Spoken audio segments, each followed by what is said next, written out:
nag-a-appreciate sa ginawa mo. Pero kapag ang tao ay gumawa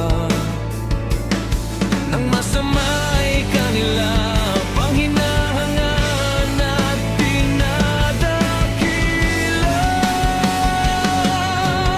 Oh, ang tao nga naman, ang kanilang magagawa ay puro masasama.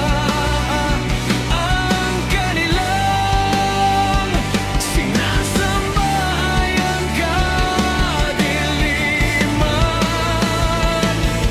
hindi na nakakilala ng Diyos.